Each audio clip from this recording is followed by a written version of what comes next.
Hello everyone. Okay, let's get right into our layout for today.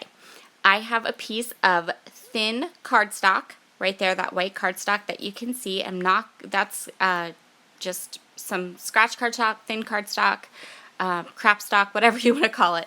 I've collected together a bunch of different embellishments from my stash that I'm going to use. This is going to be a little bit of a stash busting layout, with one exception, and that is that 6.5 by 6.5 Kaisercraft paper pad.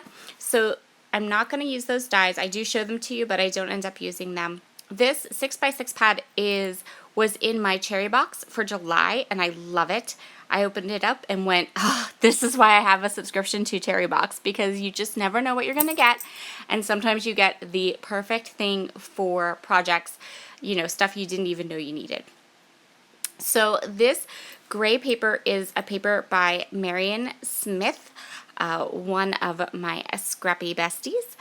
Sent me a huge stack of her papers because she knew how much I love my vintage stuff. And so I'm going to tear this paper kind of diagonal, but not really diagonal. I am going to add it right there to one side of my layout. And then I'm going to grab some punches. So I did a little research on this photo. If you want to know kind of like the background of this photo, you would have to watch the episode before this.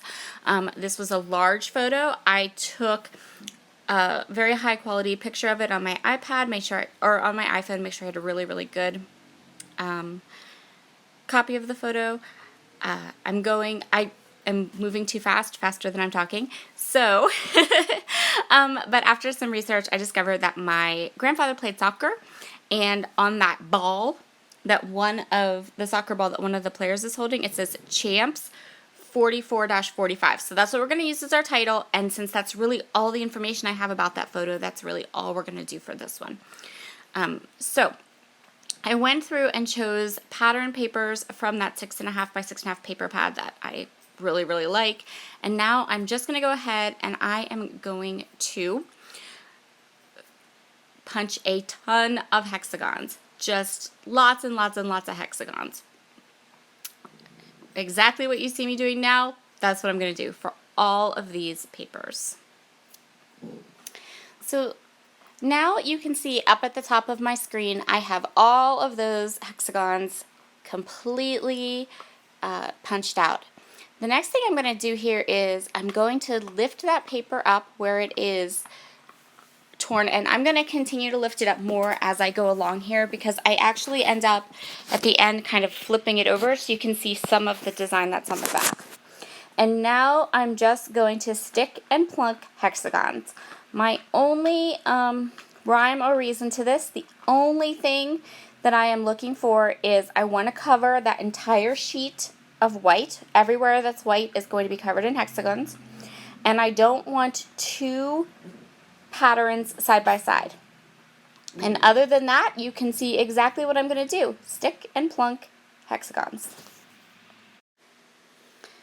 So some of these papers have some foil on them, or like they're specialty papers, which just helps with texture and color.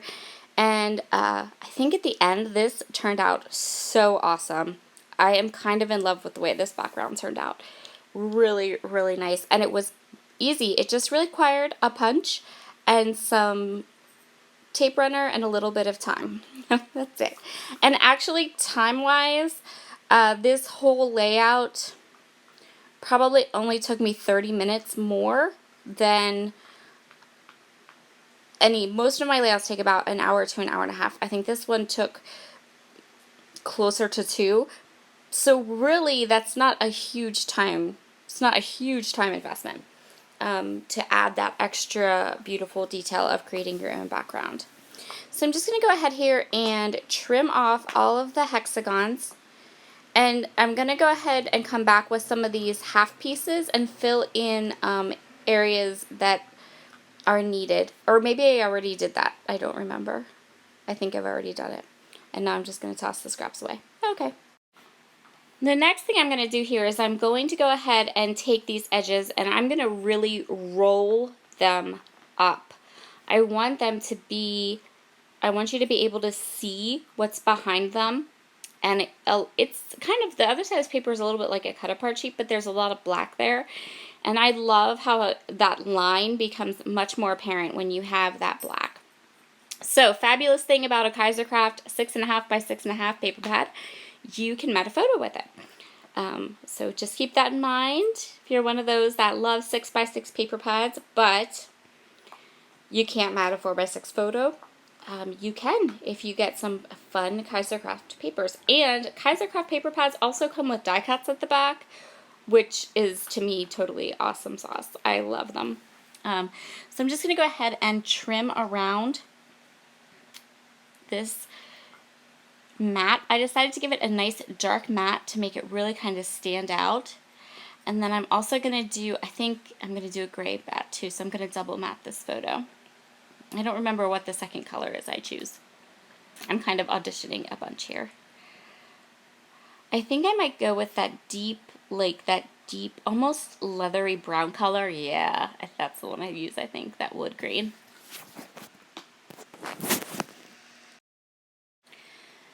Next thing I'm going to do is work on my title. So, like I said, I'm just going to use what it says on that soccer ball. Since I have very little information about this photo, but I know what that soccer ball says. So, I'm going to use that, and I know that my grandfather's in the picture.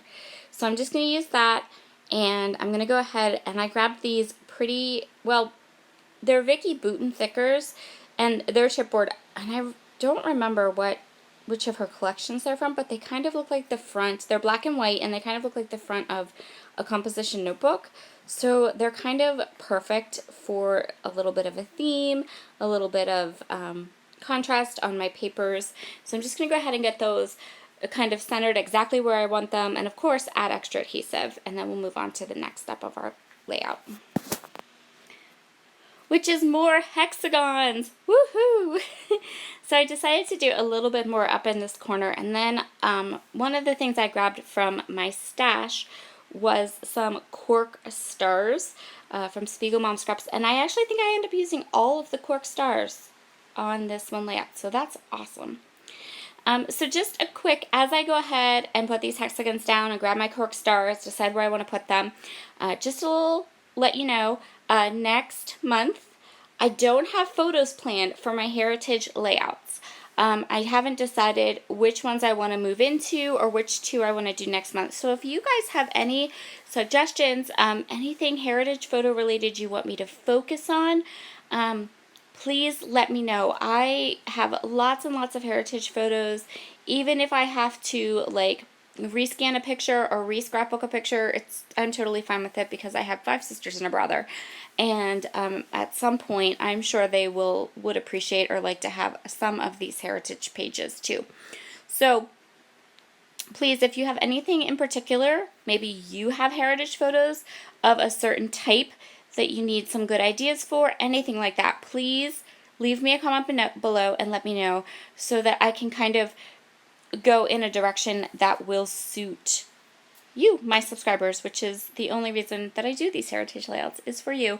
This is one of those things that, this is one of those series that is near and dear to my heart. It's something that I think is fun. I think it's important to do, and I know from a lot of the comments I've gotten, you do as well. So please go ahead and let me know, give me, if you have directions or questions, anything like that, that I can kind of go and start working with for next month. That would be awesome. Okay, so I have added the cork stars. I now added little arrows, and I'm going to add some enamel dots to some of the hexagons. These are for no other reason than just to create some interest on the hexagons, kind of something for your eye to follow a little bit. And yeah, just a little bit more texture. And I didn't want to do anything too contrast. I wanted everything just kind of blend into the background with those hexagons. So that will complete this layout. I'm not going to make you watch me glue down each and every one of those teeny tiny little arrows. I am going to add this puffy sticker from Allie Edwards. It says Captured Moments. Again, I thought it just really worked well with what I was documenting and discussing and doing with this layout. So that's going to complete our heritage layouts for August. Thank you so much for joining me today. I hope you have been enjoying this series as much as I have been, and I can't wait to hear your ideas or the things that I can show you to help you with your heritage photos. Have a wonderful day, and I'll see you all again soon. Bye.